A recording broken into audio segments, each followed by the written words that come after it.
Hi friends, అందరికీ good morning అండి. అందరూ బాగున్నారా? నేనైతే బాగున్నాను. ఈరోజు అయితే ఒక డిఫరెంట్ రెసిపీ అనమాట. వీడియోలోకి వెళ్ళిపోయే ముందు నా వీడియో మీ అందరికి నచ్చితే వెంటనే లైక్ చేయండి, షేర్ చేయండి, కమెంట్ చేయండి. అట్లాగే సబ్స్క్రైబ్ చేయడం మాత్రం మర్చిపోవద్దు. అందరు వీడియోస్ చూస్తాను కానీ ఎవరు సబ్స్క్రైబ్ చేసుకోవట్లేదు. వీడియో నచ్చితే మాత్రం ఖచ్చితంగా సబ్స్క్రైబ్ చేసేసుకోండి. ఈరోజైతే సగ్గుబియ్యంతో హల్వా అండి. టేస్ట్ అయితే చాలా బాగుంది. ఖచ్చితంగా ట్రై చేయాల్సిన రెసిపీ అనుకోండి. దీనికి మనమేమి సగ్గుబియ్యం నానబెట్టాల్సిన అవసరం కూడా ఉండదండి. అప్పటికప్పుడు చేసేసుకోవచ్చు. నేనైతే ఈ లావు సగ్గుబియ్యం ఉంటుంది కదా, వాటితో అయితే చూపిస్తున్నాను. చిన్న కప్పు చేస్తేనే చాలా వచ్చిందండి, కాబట్టి కొంచెం జాగ్రత్తగా చేసుకోండి. నేనైతే ఒక చిన్న కప్పు సగ్గుబియ్యాన్ని అయితే ఇట్లా మిక్సీ జార్లోకి అయితే వేసుకున్నాను. మీరు కావాలనుకుంటే సన్న సగ్గుబియ్యం ఉంటాయి కదా, వాటితో కూడా చేసుకోవచ్చు. అది కూడా టేస్ట్ బాగుంటుంది. కాబట్టి ఇట్లాగైతే కోర్స్గా బ్లెండ్ చేసుకోవాలి. ఇట్లాగా పలుకు పలుకుగా లేకుండా పొడిలాగా అయితే చేసుకోవాలండి. అప్పుడే మనకి సగ్గుబియ్యం రవ్వ రవ్వగా లేకుండా అయితే ఉంటుంది. మనము మిక్సీ జార్లోకి ఇవన్నీ గ్రైండ్ చేసుకున్నాం కదా, ఒక గిన్నెలోకి అయితే వేసుకొని ఒక గ్లాస్ వాటర్ వరకు అయితే వేసుకొని ఒకసారి ఇట్లా మొత్తం కలిపేసుకోండి. కలిపేసుకుంటే సగ్గుబియ్యం ఫాస్ట్గా నీళ్ళు అయితే తీసేసుకొని కొంచెం దగ్గర పడిపోతుంది. కాబట్టి ఇంకా కొంచెం కావాలనుకుంటే వాటర్ యాడ్ చేసుకోండి. ఖచ్చితంగా మాత్రం వాటర్ అయితే యాడ్ చేసుకొని ఇలా కలిపి పక్కన పెట్టుకోవాలి. లేకపోతే మనం పాకంలో డైరెక్ట్గా వేసామంటే మొత్తం ఉండగట్టిపోయి హల్వా టేస్ట్ అయితే బాగోదు, చండాలంగా వస్తుంది. కాబట్టి వాటర్లో అయితే ఖచ్చితంగా కలుపుకొని పక్కన పెట్టేసుకోవాలి.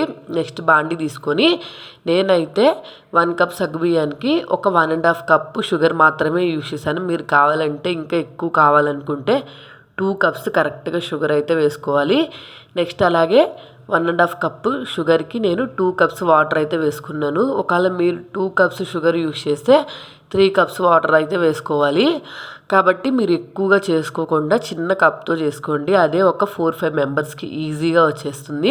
నెక్స్ట్ షుగర్ కరిగిపోయి కొంచెం పాకం దగ్గరికి వస్తున్నప్పుడు ఇలాచీ పౌడర్ ఉంటుంది కదా, ఒక 1/2 టేబుల్ స్పూన్ ఇలాచీ పౌడర్ నేనైతే కలర్ యాడ్ చేసుకున్నాను. మీరు కావాలనుకుంటే యాడ్ చేసుకోండి, లేకపోతే స్కిప్ చేసేయండి. కాబట్టి ఏదైనా కానీ మన ఇష్టము. నేను నా దగ్గర ఉందని చెప్పి కలర్ అయితే యాడ్ చేసుకున్నాను. పాకం కొంచెం దగ్గరికి వచ్చిన తర్వాత నెక్స్ట్ మనం ముందుగా సగ్గుబియ్యాన్ని పౌడర్ చేసుకొని వాటర్లో కలిపి అయితే ఉంచుకున్నాం కదా, అదైతే తీసుకొచ్చి దీంట్లో వేసేయాలి. వేసేయగానే చూసారు కదా ఎలా ఉందో. కొంచెం దగ్గర పడే టైం అప్పటి నుంచి ఒక కప్పు, మనం ఏ కప్పుతో అయితే సగ్గుబియ్యం తీసుకున్నామో అదే కప్పుతో అయితే గీ వేసుకుంటూ ఉండాలండి. మధ్య మధ్యలో కొంచెం కొంచెం యాడ్ చేసుకుంటా, సగ్గుబియ్యం దగ్గర పడుతూ ఉన్నప్పుడు కొంచెం కొంచెం యాడ్ చేసుకుంటూ ఉండాలి.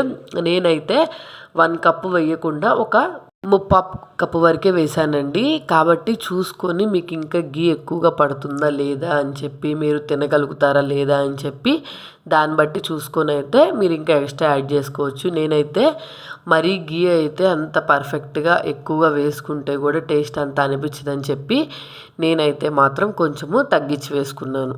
మనము సగ్గుబియ్యం పేస్ట్ దీంట్లో యాడ్ చేసిన తర్వాత 2 ప్రాసెస్లు చేస్తూ ఉండాలండి. మధ్య మధ్యలో గీ యాడ్ చేసుకుంటూ ఉండాలి. ఇది చిక్కబడేంత వరకు కలుపుకుంటూ ఉండాలి. మనం ముందు వాటర్తో కలుపుకొని సగ్గుబియ్యం దీంట్లో యాడ్ చేసుకున్నాం కాబట్టి ఉండగట్టిద్దని టెన్షన్ కూడా మీకు అసలు ఉండదన్నమాట. ఇంకా మనం నార్మల్గా పౌడర్ తీసుకొచ్చి వేసినట్టయితే మొత్తం సగ్గుబియ్యము పేస్ట్ లాగా అయితే అయిపోయేది. కాబట్టి వాటర్లో కలిపి వేసుకున్నాం కాబట్టి అసలు ఇంకేం టెన్షన్ ఉండదు. చూసారు కదా మొత్తం కలుపుకుంటే ఎలా వచ్చేసిందో.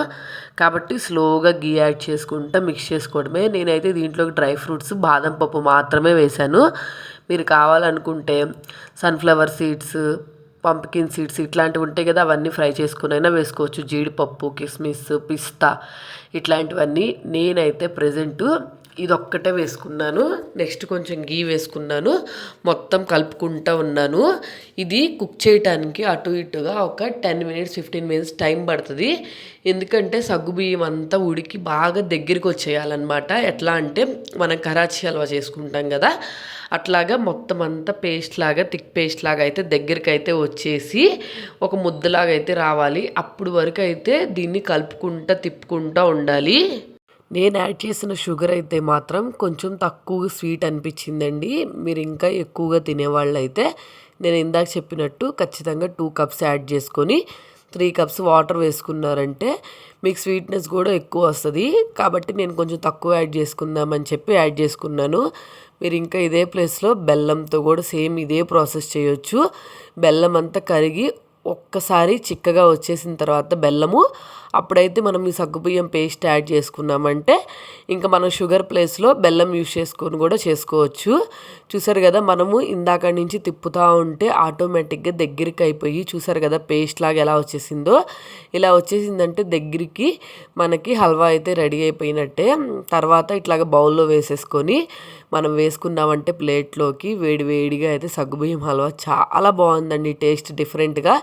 కాబట్టి రెగ్యులర్గా ఎప్పుడు చేసే స్వీట్స్లా కాకుండా డిఫరెంట్గా తినాలి, అప్పటికప్పుడు చెయ్యాలి అని అనుకున్న వాళ్ళు ఎవరైనా ఉంటే వాళ్ళైతే ఒకసారి ఈ రెసిపీని ట్రై చేయండి.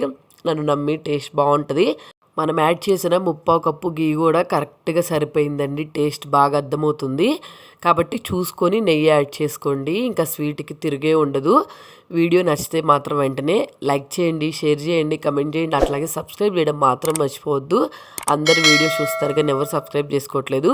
వీడియో నచ్చితే మాత్రం ఖచ్చితంగా సబ్స్క్రైబ్ చేసుకోండి, లైక్ చేయండి, షేర్ చేయండి, కమెంట్ చేయండి.